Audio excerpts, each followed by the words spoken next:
Welcome to VIP IAS academy. మనం APSC group 1 preliminary paper అనాలిసిస్లో భాగంగా 2018 paper టోటల్గా complete చేయడం జరిగింది.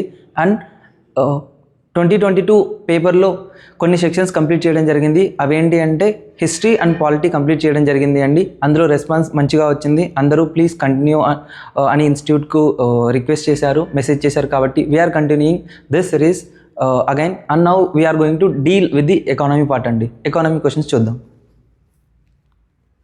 ద ఫస్ట్ క్వశ్చన్ అండి, అసర్షన్ రీజన్ క్వశ్చన్ ఇచ్చారు. అసర్షన్ అండ్ రీజన్ ఎలా ఉంది, ఆ రిలేషన్ కరెక్టా రాంగా అని చూడమన్నారు. చూద్దామండి. Assertion, there is a structural change in the composition of national income in India అన్నారండి. సో ఫస్ట్ మనం నేషనల్ ఇన్కమ్ అంటే ఏంటి ఒకసారి చూద్దామండి.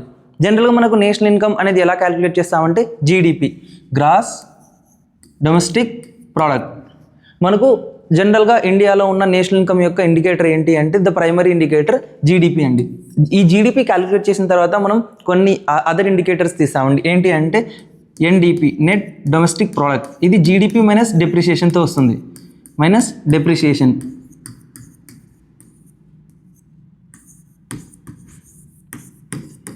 అండ్ దెన్ ఇదే జీడిపితో మనం జిఎన్పి తీసుకొస్తాం, gross national product is equal to GDP plus net factor income abroad. ఈ నెట్ ఫ్యాక్టర్ ఇన్కమ్ అబ్రాడ్ అంటే సింపుల్గా ఇండియన్ సిటిజన్స్ ఇతర దేశాల్లో సంపాదించిన అమౌంట్ మైనస్ ఫారినర్స్ ఇండియాలో సంపాదించిన అమౌంట్ని చేస్తారండి. So citizens of India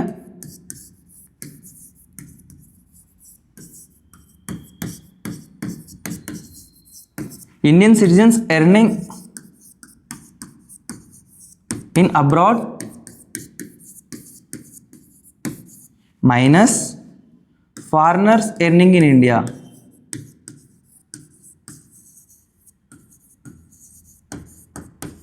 Foreigners earning in India.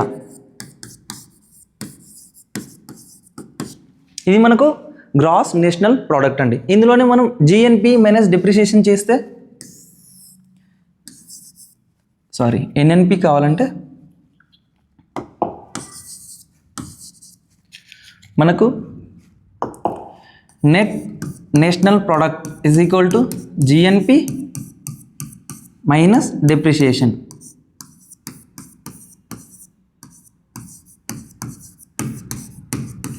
So ఈ ఎన్ఎన్పి అట్ ఫ్యాక్టర్ కాస్ట్ని ట్రూగా ఇన్ ద లిటరల్ సెన్స్ తీసుకుంటే ఇది మనకు net national product at factor cost. దాన్ని మనం ఏమంటామంటే నేషనల్ ఇన్కమ్ ఆఫ్ ఇండియా అంటాము. బట్ ఇన్ జనరల్ సెన్స్ సాధారణంగా చూసుకుంటే ఆల్ ఇండికేటర్స్ జనరలీ కన్సిడర్డ్, ఈ నాలుగిట్లో ఏవి తీసుకున్నా కూడా నేషనల్ ఇన్కమ్గానే చూస్తామండి in a general sense. But in the literal and examination point of వ్యూలో అనుకుంటే మనకు పర్టికులర్ సెన్స్లో net national product at factor cost national income is equal to, ఇవి గుర్తుపెట్టుకోండి. ఎన్ఎన్పి ఎలా వస్తుంది అనేది జిఎన్పి, ఫస్ట్ జీడిపి నుంచి జిఎన్పిని కనుక్కుంటాం, దెన్ జిఎన్పి తర్వాత ఎన్ఎన్పి నెట్ నేషనల్ ప్రోడక్ట్ కనుక్కుంటాం. ఈ నెట్ నేషనల్ ప్రోడక్ట్ మనకు at factor cost, net national product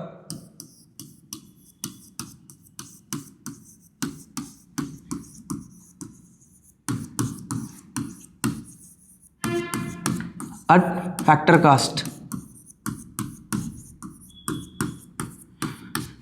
ఈ net national product at factor కాస్ట్ని మనం ఏమని చెప్తామంటే నేషనల్ ఇన్కమ్ ఆఫ్ ఇండియా.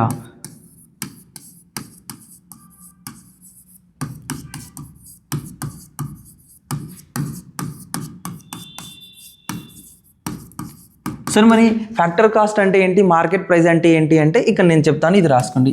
ఇది ఇక్కడ వరకు ఇది గుర్తుపెట్టుకోండి. ఇక్కడ మనకు చెప్పిన ఈ నేషనల్ ఇన్కమ్ ఆఫ్ ఇండియా అంటే ట్రూ ఇక్కడ తీసుకుంటామండి. జనరల్ సెన్స్లో జీడిపి అయినా జిఎన్పి అయినా కూడా నేషనల్ ఇన్కమ్ కానీ తీసుకుంటాము. But in a particular sense in the ఎగ్జాక్ట్గా కావాలంటే net national product at factor cost is equal to national income of India. మనకు ఇక్కడ మనకు ఫ్యాక్టర్ కాస్ట్ అంటే ఏంటి, దాని తర్వాత మార్కెట్ ప్రైస్ అంటే ఏంటి అంటే మనకు factor cost is equal to market price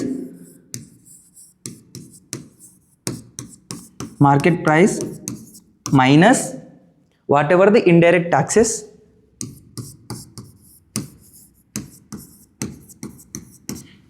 taxes plus subsidies. మీకు ఈ ఫార్ములా ఉపయోగించి ఫ్యాక్టర్ కాస్ట్ నుంచి మార్కెట్ ప్రైస్ కావాలన్నా, మార్కెట్ ప్రైస్ నుంచి ఫ్యాక్టర్ కాస్ట్ కావాలన్నా కూడా మనం ఈ విధంగా తీసుకోవచ్చండి. సో ఇక్కడ ఎగ్జాక్ట్లీ ఫ్యాక్టర్ కాస్ట్ అనేది ఎందుకు చెప్తున్నామంటే ఇండైరెక్ట్ ట్యాక్సెస్ మనకు ప్రొడక్షన్ కిందకి రావు కాబట్టి ట్యాక్స్ వేయకముందు జరిగిన ఒరిజినల్ ప్రొడక్షన్ ఎంత అని కనుక్కోవడానికి మనం net national product at factor కాస్ట్ని నేషనల్ ఇన్కమ్ ఆఫ్ ఇండియా ట్రూగా తీసుకుంటామండి. ఇక్కడ క్వశ్చన్ ఏం చెప్తున్నా అంటే రీసెంట్గా there is a structural change in the composition of national income in India అంటే దీనికి నేషనల్ ఇన్కమ్ ఏ సెక్టార్స్ నుంచి వస్తుందండి? అగ్రికల్చర్ సెక్టార్, ఇండస్ట్రీస్, అందులో ఎంఎస్ఎంఈస్ ఉన్నాయి, మ్యానుఫ్యాక్చరింగ్, బిగ్గర్ ఇండస్ట్రీస్ ఉన్నాయి. At the same time whatever the utility services కూడా ఉన్నాయి, gas supply, electricity supply, service sector supply ఉంది, ఇన్ఫ్రాస్ట్రక్చర్ డెవలప్మెంట్ ఉంది. చాలా యాక్టివిటీస్లో దాని యొక్క స్ట్రక్చర్ చేంజ్ అవుతుంది అని అడుగుతున్నారండి. Yes, definitely. ఎందుకంటే మనం జిఎస్టీ అనేది ఒకటి తీసుకొచ్చాము, జిఎస్టీ ఇంట్రొడక్షన్. ఎందుకంటే ట్యాక్స్ రిఫార్మ్స్ వచ్చాయి. ట్యాక్స్ రిఫార్మ్స్ వల్ల ఏం జరుగుతుంది? ఎకనామిక్ యాక్టివిటీ, డెఫినెట్గా ఇన్ఫ్లేషన్ తగ్గుతుంది. ఎస్, ఇది ఒక ఎగ్జాంపుల్ అండి ఇందులో. సో కింద దానికి రీజన్ ఇచ్చాడు, కరెక్టో లేదో చూద్దామండి. The process of economic growth was initiated in India. Yes, actually economic growth ఇనిషియేషన్కి కారణం ఏంటి? తీసుకొచ్చిన జిఎస్టీ రీఫార్మ్స్ కానీ, డిమానిటైజేషన్ కూడా ఎకనామీ, ఎందుకంటే ఫేక్ కరెన్సీని తీసేయడానికి. At the same time there are other reforms like roads, golden quadrilateral రోడ్ని ఫాస్టర్ చేయడం కానీ, heavy infrastructure development, dedicated freight corridors అన్నీ కూడా మనకు ఎకనామిక్ గ్రోత్ని ఇనిషియేట్ చేయడమే. సో దీస్ డెఫినెట్లీ మనం తీసుకున్న ఇనిషియేషన్స్ కంపోజిషన్ని చేంజ్ చేస్తున్నాయి. Definitely true. సో ద ఇండియాలో economy national income structure change అవుతుంది ఎందుకంటే మనం తీసుకున్న ఎకనామిక్ రీఫార్మ్స్, మనం ఇనిషియేట్ చేసిన economic process of economic growth అంటే తీసుకున్న రీఫార్మ్సే గ్రోత్ కోసం ఇనిషియేషన్ అంటారు. So true, both true. A and R true and R is correct explanation of A. So this is our required answer అండి. So ఇంకొక hint ఏంటి అంటే ఎకానమీలో ఎవ్రీథింగ్ ఈజ్ ఇంటర్లింక్డ్ అండి. వాట్ ఎవర్ హ్యాపెన్ ఇన్ అమెరికాలో జరిగిన ఏదైనా యాక్షన్ కూడా వాళ్ళు వేసిన టారిఫ్స్, కస్టమ్స్ ఇండియాలో ఇంపాక్ట్ అవుతుంది. లేదా ఇండియాలో మనకు సరిగ్గా వర్షాలు పడకపోతే రెయిన్ఫాల్ సరిగ్గా రాదు, రెయిన్ఫాల్ సరిగ్గా రాకపోతే అగ్రికల్చర్ ప్రొడక్టివిటీ తగ్గుతుంది. దాని మీద డిపెండ్ అయిన whatever the industries, sugar cane industry లేకపోతే టెక్స్టైల్ ఇండస్ట్రీ, ఇవన్నీ డిపెండ్ అయిన ఇండస్ట్రీస్ కూడా దెబ్బతింటాయి. So in a economy nothing is happen in isolation, everything happens with interconnected things. Supply chain disruption, ఒక చోట డిస్రప్షన్ జరిగితే మొత్తం ఎంటైర్ ఎకానమీ డిస్రప్ట్ జరుగుతుంది. కాబట్టి everything is interlinked. I hope you got the answer. Will go to next question.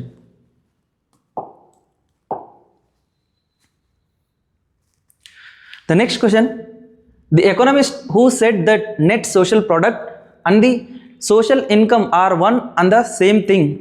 So ఇక్కడ ఏం చెప్తున్నారంటే మనకు యాక్చువల్లీ కీవర్డ్స్ ఉన్నాయండి. ఈ కీవర్డ్స్ ఏంటి అంటే the net social product and then social income. The social income రెండు ఒకటే, వన్ అండ్ ద సేమ్ అని కింద చెప్పిన ఏ వ్యక్తి చెప్పారు, ఏ ఆర్థికవేత్త చెప్పారు అని అడుగుతున్నారండి. Before going to solve, first మనం ఇక్కడ చూసుకుందామండి నెట్ సోషల్ ప్రోడక్ట్ అంటే ఏంటి. Net social product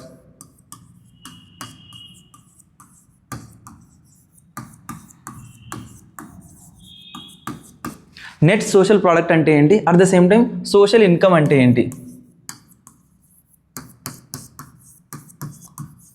so first మనం ఈ సోషల్ ఇన్కమ్ అనేది ఒకసారి చూద్దామండి. సోషల్ ఇన్కమ్ అంటే ఏంటి అంటే whatever the public are receiving, the public receiving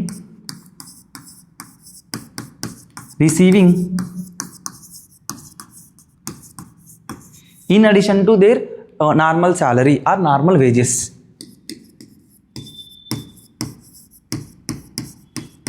Addition to their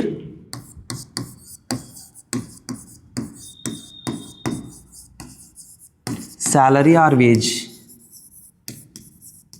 for example చెప్పాలంటే మీకు క్లీన్ వాటర్ దొరికింది, అదే క్లీన్ ఎయిర్ దొరికింది. ఫర్ ఎగ్జాంపుల్ ఒక విలేజ్ బ్యాక్గ్రౌండ్లో కానీ rural background, that is village nothing but rural background ఇండియాలో clean water and clean air మనకు ఈజీగా దొరుకుతుంది.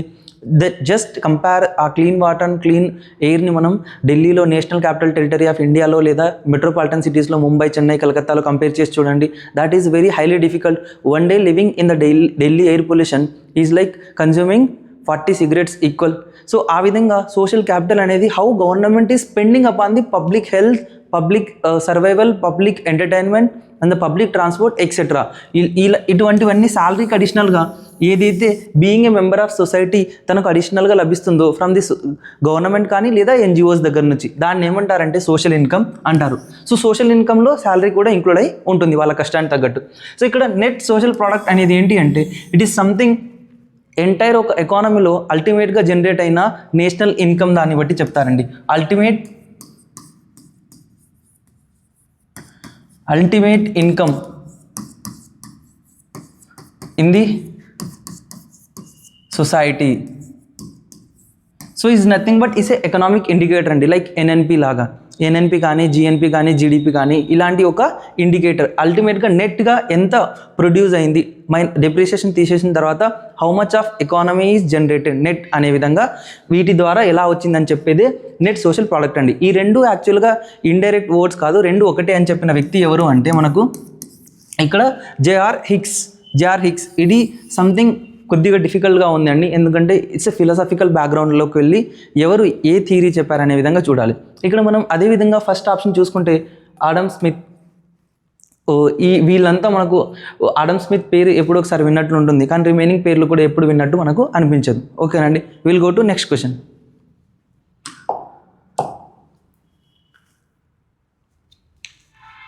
నెక్స్ట్ క్వశ్చన్ అండి. Given below are 2 statements, one labelled as assertion. Similarly అండి అసర్షన్ అండ్ రీజన్ ఇచ్చారు. సింపుల్గా ఆ అసర్షన్ రీజన్లో మనకు ఎగ్జాక్ట్లీ ఏముందో ఒకసారి చూద్దామండి.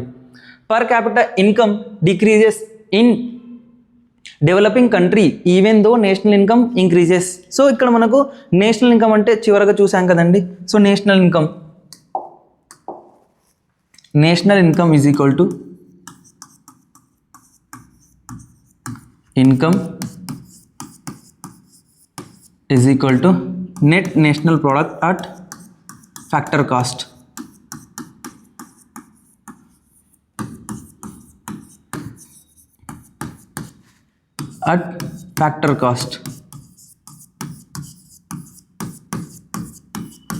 Net national product at factor కాస్ట్ని మనం ఏమంటామంటే ఓవరాల్గా నేషనల్ ఇన్కమ్ ఆఫ్ ఇండియా అని చెప్తాం. సో ఇక్కడ మనకు నేషనల్ ఇన్కమ్కి పర్ క్యాపిటాకి రిలేషన్ ఏంటి అంటే per capita income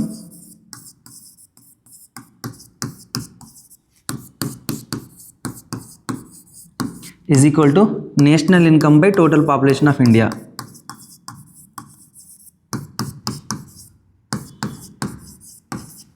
By total population of India.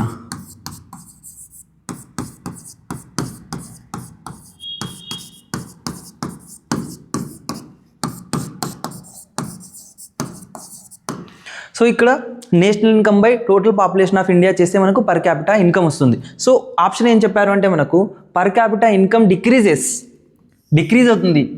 ఏ కండిషన్లో? ఇన్ ఏ డెవలపింగ్ కంట్రీ, అభివృద్ధి చెందుతున్న ఒక దేశంలో, అంటే లైక్ సిమిలర్లీ ఇండియా లాంటి ఒక దేశంలో, అభివృద్ధి చెందుతున్న భారతదేశం లాంటి ఒక దేశంలో పర్ క్యాపిటా ఇన్కమ్ తగ్గుతుంది. ఎందుకు? Even though the national income increases, అంటే మనకు ఇక్కడ నేషనల్ ఇన్కమ్ పెరుగుతున్నా కూడా ఓవరాల్గా పర్ క్యాపిటా ఇన్కమ్ తగ్గుతుంది అని చెప్తున్నారు. ఎస్, ఎందుకు తగ్గుతుంది అంటే యాక్చువల్గా మనకు జనాభా కూడా హెవీగా పెరిగిపోతున్నారు. సో యాక్చువల్గా ఇక్కడ ఓవరాల్గా నేషనల్ ఇన్కమ్ మాత్రమే పెరిగి పాపులేషన్ కాన్స్టాంట్గా ఉంటే పర్ క్యాపిటా ఇన్కమ్ పెరుగుతుంది. కానీ నేషనల్ ఇన్కమ్ పెరగడంతో పాటు నేషనల్ ఇన్కమ్ ఎంత పెరిగిందో దానికన్నా ఎక్కువ ప్రపోర్షనల్లో పాపులేషన్ పెరిగితే ఏం జరుగుతుంది అంటే overall per capita income decrease అవుతుంది. సో ఇక్కడ మనకి ఏం జరుగుతుందంటే the rate of economic development is lesser than the rate of population growth. So ఇది మనకు జరగడం వల్ల ఏం జరుగుతుంది అంటే ఎంతైతే పాపులేషన్ పెరుగుతున్నారో దానికి ప్రపోర్షనల్గా నేషనల్ ఇన్కమ్ పెరగట్లేదు, కాబట్టి మనకు పర్ క్యాపిటా ఇన్కమ్ రిడ్యూస్ అవుతుంది. సో రీజన్ చూద్దామండి, సేమ్ ఉందో లేదో. రీజన్ ఏం చెప్పారంటే the rate of growth of population is higher than the rate of growth of national income. True, కరెక్టే అండి. ఎందుకంటే యాక్చువల్గా నేషనల్ ఇన్కమ్ అనేది దాని యొక్క గ్రోత్ కన్నా పాపులేషన్ గ్రోత్ ఎక్కువ ఉంది కాబట్టి పర్ క్యాపిటా ఇన్కమ్ తగ్గుతుంది. అదర్వైజ్ ఏం జరగాలి? పర్ క్యాపిటా ఇన్కమ్ పెరగాలి. ట్రూ అండి. ఇక్కడ ద బోత్ ఎగ్జాక్ట్గా ఇది రీజన్కి సబ్స్టాన్షియేట్ చేస్తుంది, అంటే సమాధానం కరెక్ట్ రీజన్ చెప్తుంది అసర్షన్కి. కాబట్టి both assertion and reason are true and R is the correct explanation of A.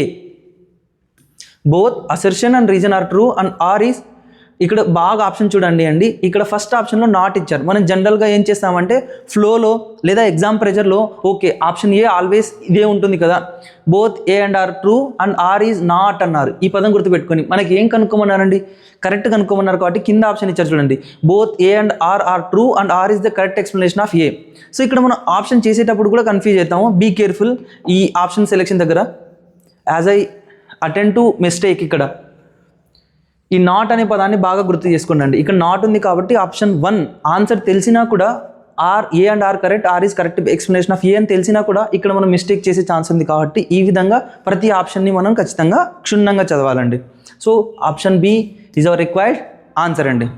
Will go to next question.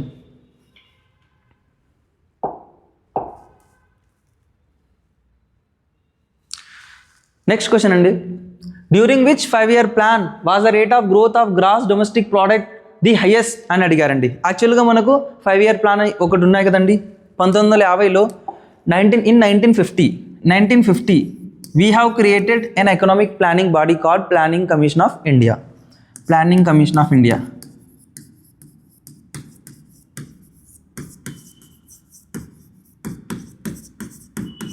Planning commission of India.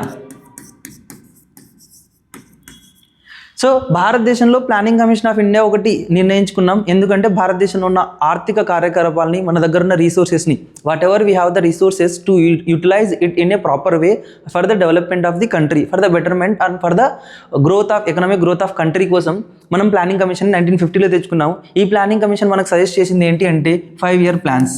5-year plans, పంచవర్ష ప్రణాళికలు అంటారండి. ఈ 5 years ప్లాన్లో మనకు ఫస్ట్ 1951 నుంచి స్టార్ట్ అయ్యి 1956 ఈ విధంగా టిల్ 2017 వరకు నడుస్తుంది అండి. ఇది మొదటి పంచవర్ష ప్రణాళిక, ఫస్ట్ 5-year ప్లాన్, అండ్ లాస్ట్ది 12th 5-year ప్లాన్ 2012 to 2017. సో మనకి ఇక్కడ ఏమని అడిగారంటే ఈ 5-year ప్లాన్స్లో 1 to 12 మధ్యలో ఏ 5-year ప్లాన్లో యాక్చువల్గా highest rate of GDP growth ఉంది అంటే హయ్యెస్ట్ ఎకనామిక్ గ్రోత్ ఉంది అని అడుగుతున్నారండి. యాక్చువల్గా అది మనకి ఏంటి అంటే 11th 5-year plan. 11th 5-year ప్లాన్లో మనకు హయ్యెస్ట్గా దాదాపు 7.9% to 8.2% జీడిపి గ్రోత్ రేట్ ఉంది. GDP growth rate. So GDP growth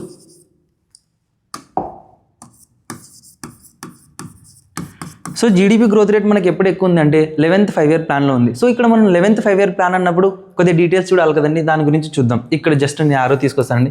11th 5-year plan యొక్క టైం పీరియడ్ ఎప్పుడు అంటే మనకు 2007 to 2012. దీని యొక్క ఎయిమ్ ఏంటి అంటే, what is the aim of 11th 5-year plan అంటే మేజర్గా it is focused upon what is called faster and more inclusive growth.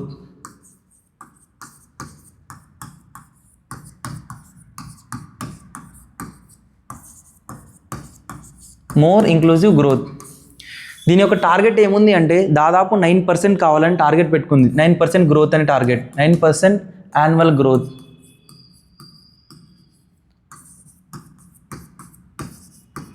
So approximately దాని దగ్గరలోనే 7.9 to 8.2% వచ్చింది. అమంగ్ ఆల్ 5-year ప్లాన్స్లో హైయెస్ట్ ఏంటి అంటే 11th 5-year ప్లాన్. సో ఇది ఇంకొక point గుర్తుపెట్టుకోండి. ఆఫ్టర్ 12th 5-year ప్లాన్ లేటెస్ట్గా నరేంద్ర మోదీ గారి ప్రభుత్వం వచ్చిన తర్వాత 2015లో మనకు నీతి ఆయోగ్ అనేది ఒకటి వస్తుంది. అది ఈ ప్లానింగ్ కమిషన్ని రీప్లేస్ చేస్తుంది. So 2015 NITI Aayog replaces planning commission. Replaced Planning Commission.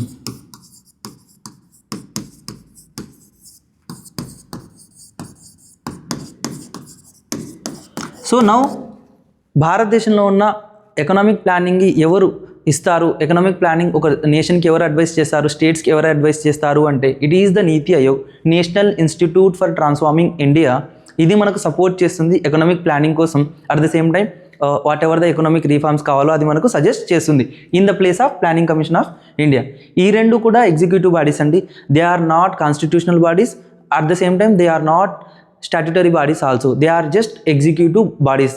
it means the two bodies, whether it may be Planning Commission of India or it may be Niti Aayog, both are created by the action of legislative order, not without any backing of act, parliamentary act, or without any constitutional backup. And we'll go to next question.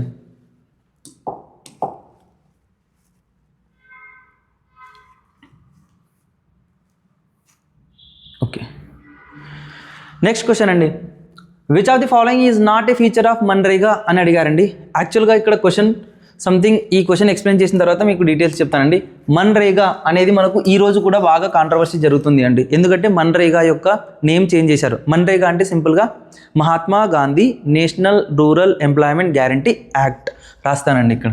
MNREGA, Mahatma Gandhi national rural employment guarantee act ఇక్కడ రాస్తాను, ఎందుకంటే ఇప్పుడు పార్లమెంట్లో లేటెస్ట్గా దీని యొక్క name change చేశారు. At the same time దాంట్లో ఆ చేంజ్ చేసే ప్రాసెస్లో పార్లమెంట్లో చాలా కాంట్రవర్సీ కూడా జరిగింది. సో ఇది మనకు చాలా చాలా ఇంపార్టెంట్. నేమ్ రాసుకోండి అండి ఫుల్ ఫామ్గా, Mahatma Gandhi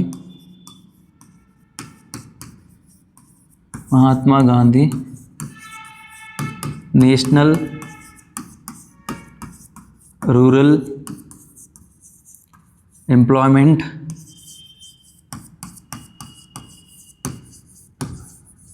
guarantee act. So దీన్ని మన్రేగా అని పిలుస్తారండి. ఏ సంవత్సరం వచ్చింది అంటే 2005లో. దీంట్లో ఉన్న ప్రొవిజన్ ఏంటి అంటే మనం 1 by 1 చూద్దామండి. సింపుల్గా to give employment opportunity to rural unskilled persons. ఒకటి, రూరల్ ఏరియాలో, గ్రామాలలో,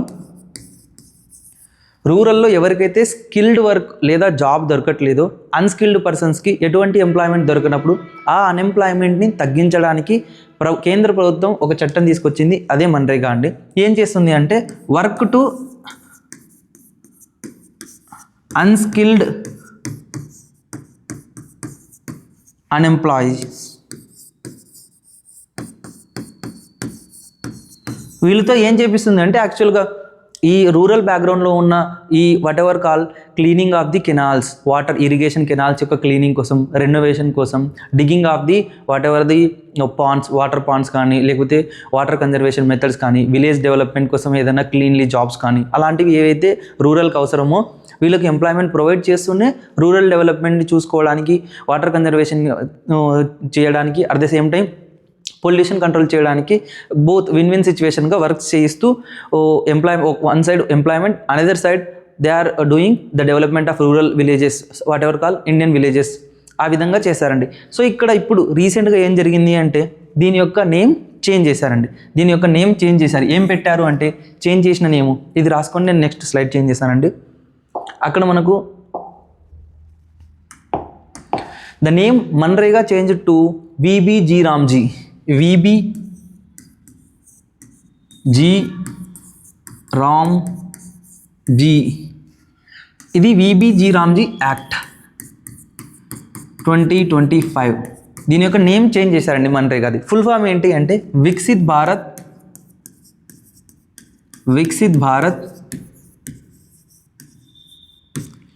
గ్యారంటీ ఫర్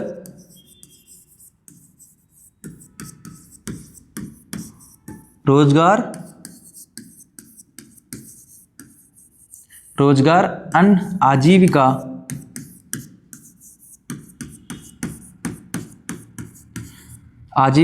मिशन ग्रामीण, బ్రాకెట్లో గ్రామీణ అని ఉంటుందండి, గ్రామీణ్ యాక్ట్ 2025. సో ఇక్కడ మనకు మహాత్మా గాంధీ గారి నేమ్ తీసేసి ఇక్కడ మనకు ఒక రకమైన కొత్త నేమ్ తీసుకురావడం జరిగింది. దీనికోసం పార్లమెంట్లో లేటెస్ట్గా జరిగిన వింటర్ సెషన్స్లో పార్లమెంట్ ఆఫ్ ఇండియాలో చాలా దీని మీద అపోజిషన్ ఫైట్ చేసింది, వాకౌట్ చేసింది, అక్కడ వివిధ రకాల బిల్లు ఇంట్రొడ్యూస్ చేసింది. దీనికోసం చాలా పెద్ద ఎత్తులో డిస్కషన్ జరిగాయి. కాబట్టి ఇది మనకు నెక్స్ట్ ఇయర్ వచ్చే ఎగ్జామ్స్లో చాలా చాలా ఇంపార్టెంట్ అండి.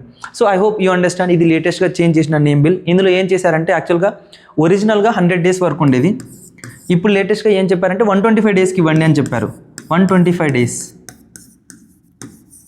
125 డేస్ వరకు అన్ఎంప్లాయ్మెంట్ ప్రొవిజన్ కింద 125 డేస్ ఎవరికైతే వర్క్ దొరకదో 125 డేస్ వరకు ఇంక్రీజ్ చేశారండి, 100 నుంచి 125 డేస్ వరకు. అట్ ద సేమ్ టైం ఇంకో ప్రొవిజన్ ఏంటి అంటే during disaster are economic budget viability లేనప్పుడు ఈ యొక్క వర్కింగ్ డేస్ని తగ్గించవచ్చు స్టేట్ అని కూడా చెప్పారండి. I hope you understand. మనం 1 by 1 స్టేట్మెంట్ చూద్దాం. Guarantee minimum wage employment, yes minimum wage employment guarantee ఇచ్చేవాళ్ళు. Then rights based employment scheme, yes rights based అంటే ఇక్కడ యాక్చువల్గా వీళ్ళకు ఒక హక్కులాగా ఎవరైతే ఇక్కడ రిజిస్టర్ చేసుకుంటారో వితిన్ 14 days వితిన్ 7 days ఒక టైం పీరియడ్ లోపల వీళ్ళకు వర్క్ ఇవ్వడం జరుగుతుంది. At the same time generation of wage employment in rural areas, wage వేతనంతో కూడిన ఉపాధి హామీ, ఎస్ కరెక్ట్ అండి. ప్రొవిజన్ ఆఫ్ న్యూట్రిషన్స్ ఫుడ్ లేదండి. కానీ ఇక్కడ ఏం జరిగింది అంటే క్వశ్చన్లో నాట్ అనే ఆప్షన్ ఇచ్చి కింద రైట్ అనే ఆప్షన్కి కింద రైట్ ఏ దానికైతే ఉందో అక్కడ స్టేట్మెంట్స్ ఇచ్చారండి. సో ఈ నాట్కి తగినట్టు విధంగా ఆప్షన్స్ లేవు కాబట్టి ఈ క్వశ్చన్ వాళ్ళు డిలీట్ చేశారు APSC. So question deleted.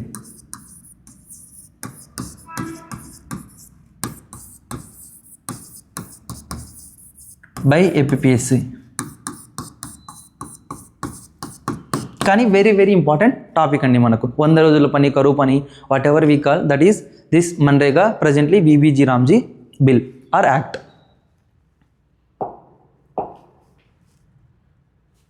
Next question అండి, very very important for India. What is the age group of higher proportion of working population required for the demographic dividend అన్నారండి. సో ఫస్ట్ మనం demographic dividend అంటే చూద్దామండి. So demographic dividend అంటే ఏంటి అంటే ఎప్పుడైతే overall పాపులేషన్లో జనరల్గా మనకు working age population than compare to the dependent population కన్నా చాలా ఎక్కువగా ఉన్నప్పుడు దాన్ని మనం డెమోగ్రఫిక్ డివిడెంట్ అంటామండి. సో ఇక్కడ మనకు మొత్తం జనాభాలో 2 రకాలు ఉంటారండి. ఒకటి డిపెండెంట్ పాపులేషన్, డిపెండెంట్ పాపులేషన్ వీళ్ళు అయితే childrens 1 to 15 year children, 1 to 15 year లోపల ఉన్న చిల్డ్రన్స్ లేదా 64 years పైన ఉన్న 64+ years ఉన్న ఓల్డ్ ఏజ్ పీపుల్ని మనం డిపెండెంట్ పాపులేషన్ అంటాం, ఎందుకంటే వీళ్ళు వర్క్ చేయలేరు. నెక్స్ట్ కండిషన్ ఏంటి అంటే working age population. Working age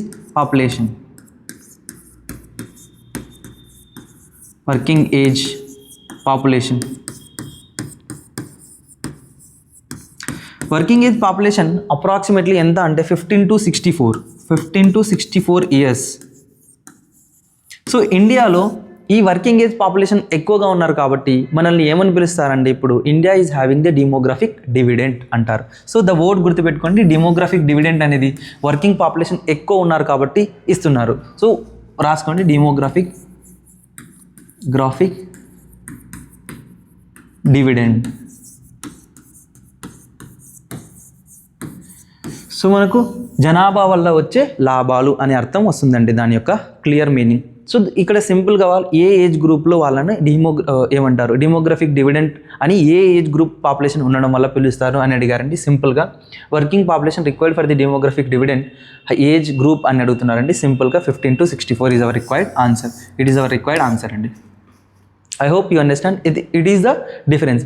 మనం అన్ఎంప్లాయ్మెంట్ కూడా ఈ ఏజ్లో కేటగిరీ చేయమండి. ఎవరైతే వర్కింగ్ ఏజ్ పాపులేషన్లో వర్కింగ్ చేస్తున్నారో దాన్ని working people, at the same time unemployed ఎవరైతే ఉన్నారో వారిని మనం అన్ఎంప్లాయ్గా కన్సిడర్ చేస్తాం. నెక్స్ట్ క్వశ్చన్ వెళ్దామండి. నెక్స్ట్ క్వశ్చన్ ద స్కీమ్ గురించి అడిగారండి, వెరీ వెరీ ఇంపార్టెంట్.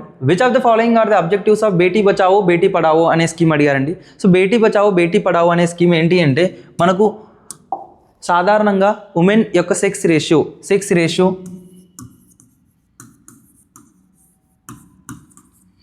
రేషియో అంటే number of female per 1000 male, number of female per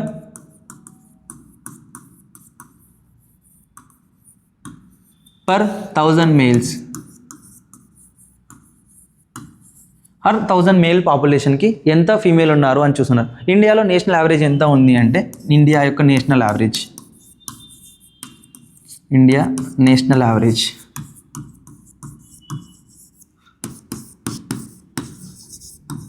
India యొక్క national average 943 females per 1000 male population. So ప్రతి 1000 మంది మగవాళ్ళకు కేవలం 943 మంది మాత్రమే ఆడవాళ్ళు ఉన్నారు. సో ఈ విధంగా కంటిన్యూ అయితే ఫ్యూచర్లో ద ఈక్వల్ ప్రపోర్షన్ బ్యాలెన్స్ అవ్వదు. కాబట్టి ఏమంటారు, ఉమెన్ యొక్క పాపులేషన్ని పెంచాలి, ఏ విధంగా అయినా 1కి తీసుకురావాలి, 1000 ఫీమేల్ పర్ 1000 మేల్ అనే విధంగా సెక్స్ రేషియో ఈక్వల్ ఉండాలి అనే విధంగా గవర్నమెంట్ ఏం చేసింది అంటే బేటీ బచావో బేటీ పడావో అనే స్కీమ్ తీసుకొచ్చింది. అంతేకాదండి, ఇది మెయిన్ ఏమైతే ఇంకొక ఏమేంటి అంటే దీనికి ఉన్న బ్యాక్గ్రౌండ్ కారణం ఏంటి అంటే ఉమెన్ ఎవరైతే బేబీ కన్సీవ్ అయినప్పుడు ఫీమేల్ ఆర్ మేల్ అనే క్యాండిడేట్ తెలుస్తుంది, male baby or female baby అని. సో అలా ఫీమేల్ అని తెలిసినప్పుడు చాలా రాష్ట్రాల్లో, హర్యానా, పంజాబ్ రాష్ట్రాల్లో వాళ్ళను కడుపు తీయించడం అంటారు. It is like the removing the baby from the womb. Mothers తల్లి గర్భంలో ఆ బేబీని ఆడపిల్ల అని తెలిస్తే తీసేయడం జరుగుతుంది.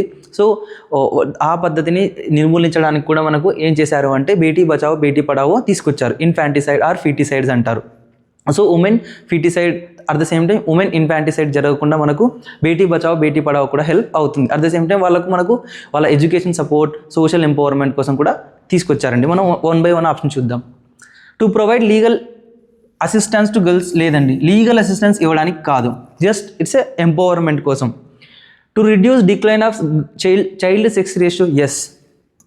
చైల్డ్ సెక్స్ రేషియో అంటే సింపుల్గా number of female under 5 by number of 1000 males under 5 అండి. 5 years లోపల ఉన్న వాళ్ళని చేయడానికి పిలుస్తారు. దెన్ ఇక్కడ చూడండి, to encourage women empowerment, yes, women ఎంపవర్మెంట్ని ఎంకరేజ్ చేయడానికి. To remove gender inequality, yes. ఇది ఎందుకంటే ఇక్కడ మనకు కనబడుతుంది క్లియర్గా జెండర్ ఇన్ఈక్వాలిటీ అండి, లింగ అసమానత అంటారు. సో ఈ జెండర్ ఇన్ఈక్వాలిటీని తీసేయడానికి ఇది ఒక 1 of the scheme. So option 1ని మనం ఎలిమినేట్ చేసే ఆన్సర్ వస్తుంది. కరెక్ట్ సెలెక్ట్ చేయమన్నారు కాబట్టి remove the option 1 first. Option 1 ఉంది, ఆప్షన్ 1 ఉంది, 1 ఉంది. So this is our required answer అండి. సో బేసిక్గా ఆలోచించండి, it is not a legal support. Legal support కోసం కాదండి, it's about the sex ratio. మేల్తో కంపేర్ చేసినప్పుడు ఈక్వాలిటీ ఇవ్వడం కోసం, సెక్స్ రేషియో పెంచడం కోసం మాత్రమే తీసుకొచ్చారు. Will go to next question అండి. Next question, given below are 2 statements, one labelled as, again అండి అసర్షన్ అండ్ రీజన్ ఇచ్చారు. Will directly go to assertion. National income growth fluctuates with the fluctuation in agriculture growth in India, yes. ఇది చాలా చాలా important అండి. చాలా మందికు sir మనకు అగ్రికల్చర్లో కేవలం 18% GDP కదా, అగ్రికల్చర్ 18%లో చిన్న చిన్న ఫ్లక్చుయేషన్ వస్తే ఎందుకు అఫెక్ట్ అవుతుందని చాలామంది క్వశ్చన్ అడుగుతారు. సో వాళ్ళకి నేను ఇక్కడ సమాధానం చెప్తానండి. సో జనరల్గా మనకు ఏమవుతుంది అంటే భారతదేశ యొక్క ఎకానమీని, అగ్రికల్చర్ మొత్తం స్ట్రక్చర్ని ఒక ఓవరాల్ చూద్దామండి. ఫస్ట్ జీడిపి కంట్రిబ్యూషన్కి మనం ఇలా తీసుకుంటే అందులో అగ్రికల్చర్ కేవలం 18% అగ్రికల్చర్, రఫ్గా అండి. So remaining 27% industries or secondary sector. Then 55 or 52% etcetera. ఆ 55% రఫ్లీ 52 to 55% సర్వీస్ సెక్టార్.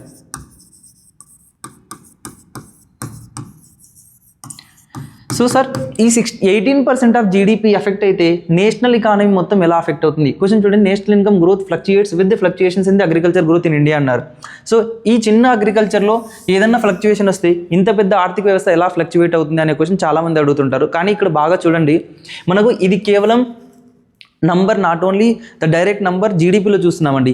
ఎంప్లాయ్మెంట్లో చూసుకుంటే 40 to 45% of the rural whatever the call employment మనకు అగ్రికల్చర్ నుంచి వస్తుందండి ఇండియాలో ఓవరాల్గా. So 40 to 45% of employment agriculture నుంచి వస్తుంది. తర్వాత ఏదైతే మనకు ఇండస్ట్రీస్ ఉన్నాయో, ఇండస్ట్రీస్కి కావాల్సిన రా మెటీరియల్ ఎక్కడి నుంచి వస్తుందండి? ఈ యొక్క అగ్రికల్చర్ నుంచి వస్తుంది. ఎలా అంటే ఫర్ ఎగ్జాంపుల్ మన దగ్గర షుగర్ ఇండస్ట్రీ ఉంది. షుగర్ ఇండస్ట్రీకి రా మెటీరియల్ ఏంటి అండి? Sugar cane. టెక్స్టైల్ ఇండస్ట్రీ ఉంది. టెక్స్టైల్ ఇండస్ట్రీకి రా మెటీరియల్ ఏంటి? కాటన్. సో ఈ విధంగా ఫుడ్ ప్రాసెసింగ్ ఇండస్ట్రీ ఉన్నాయి. Whatever the call tea కానీ, కాఫీ పౌడర్ కానీ, at the same time tomatoes for sauce, ఇలాంటివన్నీ ఏవైనా కానీ రా మెటీరియల్ ఎక్కడి నుంచి రావాలండి? అగ్రికల్చర్ నుంచి రావాలి. సో అగ్రికల్చర్ ఎఫెక్ట్ అయితే ఏమో ఎఫెక్ట్ అవుతుంది? ఇండస్ట్రీ ఎఫెక్ట్ అవుతాయి. అండ్ అగ్రికల్చర్ అండ్ ఇండస్ట్రీ యొక్క ఎకానమిక్ యాక్టివిటీ తగ్గిపోయినప్పుడు రా మెటీరియల్ ట్రాన్స్పోర్టేషన్ కోసం కానీ, అయిన ప్రోడక్ట్ అమ్మడానికి కానీ ఖచ్చితంగా సర్వీసెస్ కావాలి, ట్రేడ్ కావాలి, అవి కూడా తగ్గిపోతాయి. సర్వీస్ సెక్టర్ కూడా ఎఫెక్ట్ అవుతుంది. సో దీన్నే క్యాస్కేడింగ్ ఎఫెక్ట్స్ అంటారండి. అంటే ఒక సెక్టార్ మనకు దెబ్బతింటే సప్లై చైన్లో మిగతా అన్ని సెక్టార్స్ డెఫినెట్లీగా విల్ అఫెక్ట్. సో ఆ విధంగా ఎంటైర్ ఎకానమీ డెఫినెట్లీ అఫెక్ట్ అవుతుంది. ఎస్, ఆయన చెప్పిన assertion correct. So yes, assertion is correct. And then ఇక్కడ weather conditions especially rains are uncertain in India అన్నారండి. సో ఇక్కడ చాలామంది సార్ వెదర్ కండిషన్స్కి ఏం లింకు అని చెప్తుంటారు. ఇది రాసుకోండి, నెక్స్ట్ నేను చెప్తానండి. సో ఇండియాలో మనం అగ్రికల్చర్ ఎఫెక్ట్ అయితే industries and service sector effect అవుతుందని చూసాము, అది ట్రూ కూడా. బట్ ఇప్పుడు రెయిన్కి అగ్రికల్చర్కి ఉన్న రిలేషన్ చెప్తానండి. ఇండియన్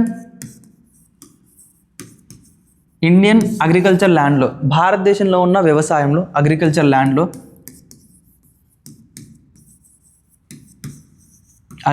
ల్యాండ్లో only one and only 50% or what we can say దాదాపు 51% మాత్రమే ఇరిగేషన్ ఫెసిలిటీ ఉంది. సో ఓన్లీ 51%, రఫ్లీ approximately 51% of agriculture land is irrigated. భారతదేశంలో ఉన్న వ్యవసాయ భూమిలో దాదాపు 51% లేదా 52% మాత్రమే నీటిపారుదల వ్యవస్థ ఉంది. అంటే రిమైనింగ్ 49%, అంటే దాదాపు రఫ్లీ 50% of the agriculture land still depend upon rainfed ఖచ్చితంగా రెయిన్ఫెడ్ డిపెండెంట్. దీన్ని ఏమంటారంటే వర్షం పైన ఆధారపడి పంటలు పండించే భూమిని వర్షాధార భూమి లేదా వర్షాధార వ్యవసాయం అని చెప్తారు. సో అప్రాక్సిమేట్లీ సగం అగ్రికల్చర్, అంటే దాదాపుగా సగం అగ్రికల్చర్ మనకు వర్షం పైన ఆధారపడి ఉంది. కాబట్టి ఈ వర్షం అనేది రెయిన్స్ అన్సర్టెన్ ఇన్ ఇండియా అని ఎందుకన్నారంటే, ఒక ఎకనామిస్ట్ ఏమని చెప్తారంటే Indian agriculture is a gambling in monsoon అని చెప్తారు. సో దాని అర్థం ఏంటి అంటే భారతదేశ వ్యవసాయం ఈ మాన్సూన్ అంటే వర్షపాతం పైన భారతదేశంలో ఉన్న ఋతుపవనాల పైన వేసే ఒక జూదం లాంటిది అని చెప్తారు. ఎందుకంటే ఈ మనకు ఋతుపవనాలు సరిగ్గా రాకపోతే, నైరుతి ఋతుపవనాలు, దాని తర్వాత తిరోగమన ఋతుపవనాలు, ఈశాన్య ఋతుపవనాలు, అవి సరిగ్గా రాకపోతే వర్షపాతం సరిగ్గా రాదు. వర్షపాతం సరిగ్గా రాకపోతే పంటలు సరిగ్గా పండకపోతే ఏమవుతుంది? పంటలు సరిగ్గా పండకపోతే దానిపైన డిపెండ్ అయిన ఇండస్ట్రీస్ అండ్ సర్వీస్ సెక్టర్ కూడా దెబ్బతింటుంది. ఆ పంటలు వ్యవసాయం పైన డిపెండ్ అయిన ఎంప్లాయ్మెంట్ 42 to 45% ఆఫ్ ఎంప్లాయ్మెంట్ దెబ్బతింటుంది. మొత్తం భారతదేశ ఆర్థిక వ్యవస్థ దెబ్బతింటుంది. సో ఈ విధంగా మనకు భారతదేశ ఆర్థిక వ్యవస్థ మరియు భారతదేశ వ్యవసాయం is a gambling in monsoon అని పిలుస్తారండి. సో అందుకోసమే ఈ స్టేట్మెంట్ ఇక్కడ డెఫినెట్లీ దీన్ని సపోర్ట్ చేస్తుంది. ఓకేనా అండి? I hope you understand. మీరు ఇంకా క్లియర్గా కావాలి అంటే sir relationship between monsoon, agriculture and other GDP contributors, దాని తర్వాత జరిగే ఓవరాల్ ఎకనామిక్ ఇంపాక్ట్ ఏముంటుంది కావాలంటే కామెంట్ చేయండి, ఇంకా డీటెయిల్గా చెప్తానండి, ఒక కంప్లీట్ వీడియో చేస్తాను. సో ఇక్కడ దీనికి రీజన్ ఏంటి అనేది క్లియర్గా అర్థమవుతుంది. వర్షపాతం సరిగ్గా రాకపోతే అగ్రికల్చర్ ఎఫెక్ట్ అవుతుంది, అగ్రికల్చర్ నుంచి ఇండస్ట్రీస్ అండ్ మిగతా సెక్టర్లు కూడా ఎఫెక్ట్ అవుతాయి, ఎంప్లాయ్మెంట్ కూడా ఎఫెక్ట్ అవుతుంది. So it is correct. So agriculture growth పైన ఓవరాల్ నేషనల్ ఇన్కమ్ కూడా ఎఫెక్ట్ అవుతుంది. So both A and R R correct and R is the correct explanation of A. Both A and R are the true and R is the correct explanation of A. So it is our required answer and this is our required answer. I hope you understand. We will go to next question and the next question సింపుల్గా ఏం అడిగారంటే match the following అడిగారండి. ఒక list ఇచ్చి ఇంకొక side ఏ sector కిందకి వస్తుంది అని అడిగారు. సింపుల్గా దీనికన్నా ముందు మనం జీడిపిలో ఏ సెక్టార్ ఒక లార్జర్ గ్రూప్లో ఏ సబ్ సెక్టార్స్ వస్తాయో ఒకసారి చూద్దామండి. మనం ఓవరాల్గా జీడిపిలో 3 సెక్టార్స్ ఉంటాయి కదండి. సో ప్రైమరీ సెక్టార్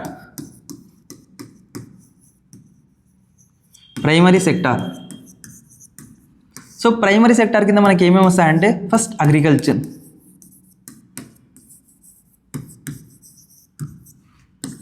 ఇందులో యానిమల్ హస్బెండరీ,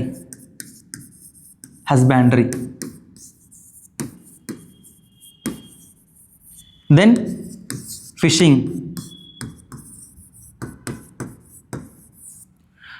ఇంకా ఏదైనా అదైట్ సెక్టార్స్ ఉంటే చిన్న చిన్నవన్నీ దాని కిందికి వస్తాయండి. ఫారెస్ట్రీ అటవీ ఉత్పత్తులపైన ఆధారపడేది కూడా ప్రైమరీ సెక్టార్ కిందకి వస్తుంది. ఇంకా చెప్పాలంటే మైనింగ్ అండ్ క్వారీయింగ్ కూడా ఇక్కడే వస్తుందండి.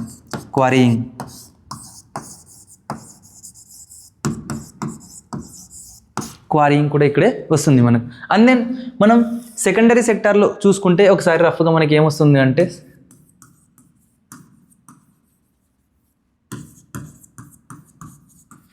సెకండరీ సెక్టార్లో మెయిన్గా మనకు వచ్చేది ఏంటి అంటే మ్యానుఫ్యాక్చరింగ్ అండి. Manufacturing 1 highest contributor in secondary sector is manufacturing.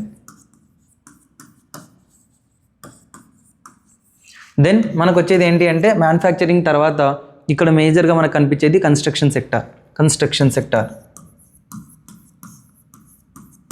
Building construction కానీ రోడ్ కన్స్ట్రక్షన్స్ కానీ ఇవన్నీ కన్స్ట్రక్షన్స్ వస్తాయండి. Third utility services.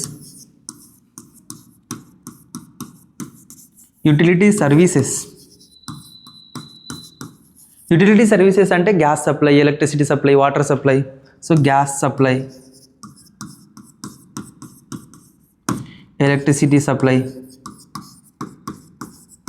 electricity supply, and then what is called water supply, etc. అండి. ఇవి మనకు సెకండరీ సెక్టార్లో వచ్చే మేజర్, ప్రైమరీ అండ్ సెకండరీ సెక్టార్లో వచ్చే సబ్ పార్ట్స్. మనం ఇప్పుడు టెర్షరీ సెక్టార్ చూద్దామండి. Tertiary sector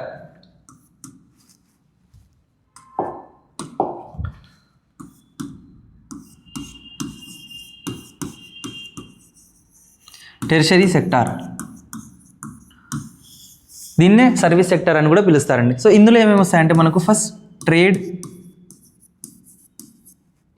transport,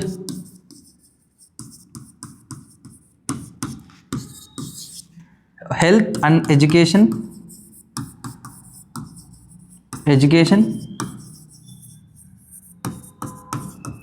defence services,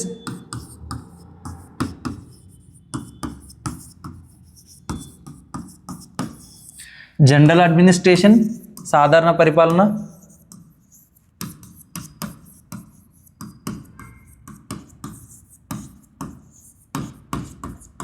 hotels and restaurants, tourism,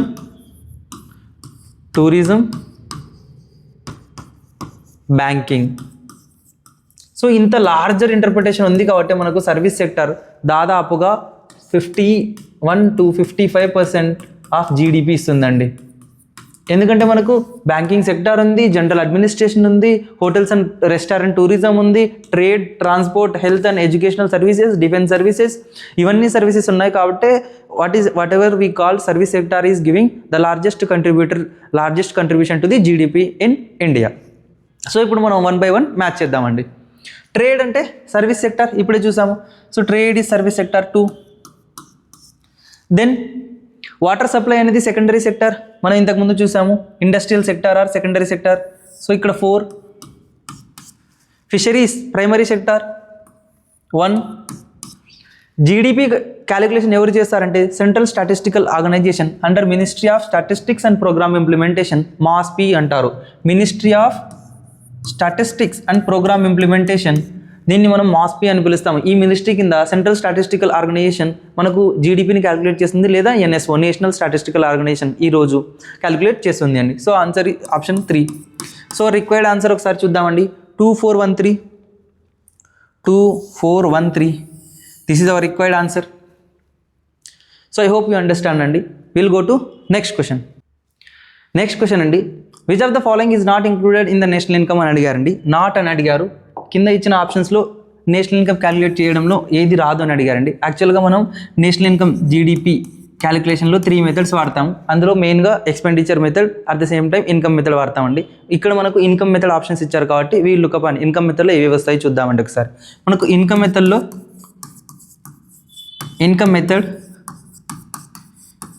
మెథడ్లో యాక్చువల్గా మనకు 4 ఫ్యాక్టర్స్ ఆఫ్ ఎకానమీని డివైడ్ చేయాలండి. 4 ఫ్యాక్టర్స్ ఏంటి అండి? Land, labour, capital and entrepreneur. So land, labour మన క్యాపిటల్ అంటే మనం ఇన్వెస్ట్ చేసే అమౌంట్ అండి. అండ్ దెన్ ఎంటర్ప్రీనర్ అంటే ఎవరైతే ద బిజినెస్ స్టార్ట్ చేస్తారో వాళ్ళని ఎంటర్ప్రీనర్ అంటారండి. సో ఇక్కడ మనకు ల్యాండ్కి ఏమొస్తుంది అండి? ల్యాండ్కు రెంట్ వస్తుంది. ల్యాండ్ లేదా బిల్డింగ్కి మనకు రెంట్ వస్తుంది. ఈ రెంట్ కూడా క్యాలిక్యులేట్ చేస్తారు. దెన్ లేబర్కి ఏమొస్తుంది? వేజ్ లేదా శాలరీ వస్తుందండి. Wage or salary. Wage or salary. క్యాపిటల్కి ఏమొస్తుంది అంటే మనకి ఇంట్రెస్ట్ వస్తుందండి. క్యాపిటల్ అంటే ఏంటి అంటే జస్ట్ ఎగ్జాంపుల్ చేసుకోండి, ఎవరన్నా ఇండస్ట్రీ పెట్టాలి అనుకున్నారు, ఏదో ఒక స్కూల్ ఓపెన్ చేయాలి అనుకున్నారు, దానికి ఏం చేస్తారు అంటే బ్యాంకులోకి వెళ్ళి ఒక 10 lakh 15 lakh తీసుకుంటే 2-3 years తర్వాత every year 10% interest 12% interest bank కడతాం కదండి, అది ఆ బ్యాంకుకు జనరేట్ అయిన income. So that is the what is called income generated by that bank by giving capital to certain consumer. So ఇక్కడ దీనికి ఇంట్రెస్ట్ వస్తుంది అండి, ఇంట్రెస్ట్. అండ్ దెన్ ఇక్కడ మనకు ఎంటర్ప్రీనర్కి ఏమొస్తుంది అంటే ఈ ల్యాండ్ని, లేబర్ని, క్యాపిటల్ని అందరినీ ఒక ఆర్గనైజ్ చేసి ఒక గూడ్స్ లేదా సర్వీసెస్ని ప్రొడ్యూస్ చేసి ఫైనల్గా ప్రాఫిట్ తీసుకొస్తారు కదండి, ఆ ప్రాఫిటే మనకు ఎంటర్ప్రీనర్కి వస్తుందండి, ప్రాఫిట్. సో ఈ 4 ఫ్యాక్టర్లు ఇన్కమ్ మెథడ్లో మనం జీడిపి క్యాలిక్యులేషన్లో చూస్తామండి. సో ఈ విధంగా మనం దీన్ని వేసడుగా ఇక్కడ ఆప్షన్స్ 1 by 1 చూద్దామండి. వేజ్ అండ్ శాలరీస్ అన్నారు, డైరెక్ట్గా లేబర్కి ఇచ్చేది వేజ్ అండ్ శాలరీస్, ఇది డెఫినెట్గా ఉంటుంది. ట్యాక్స్ రెవెన్యూ అన్నారండి, ఇది మనకు బడ్జెట్లో వస్తుందండి, బడ్జెట్లో వస్తుంది, జీడిపిలో రాదు. బడ్జెట్లో మనకు రెవెన్యూ కలెక్షన్లో tax revenue and non tax revenue కింద ట్యాక్స్ రెవెన్యూ అనేది బడ్జెట్లో రెవెన్యూ రిసీట్స్లో వస్తుంది, మనకు ఇక్కడ నేషనల్ ఇన్కమ్లో రాదు. సో ఇది wrong answer. At the same time ఇక్కడ మనం కొద్ది జాగ్రత్తగా చూస్తే ఇంట్రెస్ట్ రిసీట్స్ ఫ్రమ్ పబ్లిక్ డెప్ట్ అన్నారండి. యాక్చువల్గా ఇక్కడ పబ్లిక్ డెప్ట్ అనేది 2 కంటెక్స్ట్లో వస్తుందండి. ఒకటి పబ్లిక్ డెప్ట్ అంటే ప్రజల దగ్గర గవర్నమెంట్ తీసుకున్న లోన్, ఆ లోన్ లేదా గవర్నమెంట్ ప్రజలకు ఇచ్చిన లోన్, ఆ విధంగా వస్తుందండి. ఆ పబ్లిక్ డెప్ట్ అనే దానికి జనరల్ సెన్స్లో ఏం చెప్తామంటే వాట్ ఎవర్ ద ఈ అప్పు ఏదైతే ఇచ్చారో దానిపైన వచ్చే ఇంట్రెస్ట్ రిసీట్స్ అనే విధంగా చెప్తారండి. కానీ బడ్జెట్ పరంగా మనం చూసుకుంటే ఏదైతే స్టేట్స్కి సెంట్రల్ గవర్నమెంట్ లోన్ ఇచ్చిందో దానిపైన ఇంట్రెస్ట్ రిసీట్స్ కూడా మనం బడ్జెట్లో రాసుకుంటాము. సో ఇక్కడ మనకు యాక్చువల్గా ఈ ఇంట్రెస్ట్ కాకుండా డబుల్ అంబిగ్విటీ అనే మీనింగ్ ఉంది కాబట్టి ఏపీఎస్సి ఏదైనా 2 ఆప్షన్ 2 లేదా 3 ఈ వాట్ ఎవర్ ద పబ్లిక్ డెప్ట్ అనే పదంలో అంబిగ్విటీ అనేది చాలా వైడర్ రేంజ్లో ఉంది కాబట్టి ఆప్షన్ 2 or 3 ఏ ఆప్షన్ పెట్టినా కూడా కరెక్టే అని ఇచ్చిందండి APSC. Remaining 4 profits of public sector undertaking అనేది ఎంటర్ప్రీనర్ అంటే గవర్నమెంట్ అయితే దాన్ని పబ్లిక్ సెక్టర్ అండర్టేకింగ్ అంటారండి. ప్రైవేట్ వ్యక్తి అయితే జనరల్గా ఒక కార్పొరేట్ అంటారు, గవర్నమెంట్ అయితే అతన్ని పబ్లిక్ సెక్టర్ ఎంటర్ప్రైజ్ అంటారు. సింపుల్గా చెప్పాలంటే సెయిల్ కానీ, నెయిల్ కానీ ఇలాంటివి వాట్ ఎవర్ ది ఈ ఆయిల్ ఇండస్ట్రీస్ ఉన్నాయి కదండి, ఆయిల్ ఇండియా లిమిటెడ్ కానీ, ఓఎన్జీసీ కానీ, అవన్నీ మనకు పబ్లిక్ సెక్టర్ అండర్టేకింగ్ కిందకి వస్తాయి. ఇక్కడ ప్రాఫిట్ ఎంటర్ప్రీనర్ అంటే గవర్నమెంట్, దానికి వచ్చే ప్రాఫిట్ ఖచ్చితంగా క్యాలిక్యులేట్ చేస్తాం కాబట్టి either 2 or 3 ఈ రెండిట్లో ఏది పెట్టినా కూడా ఆప్షన్ కరెక్ట్ అని ఏపీఎస్సి ఇచ్చిందండి. Thank you.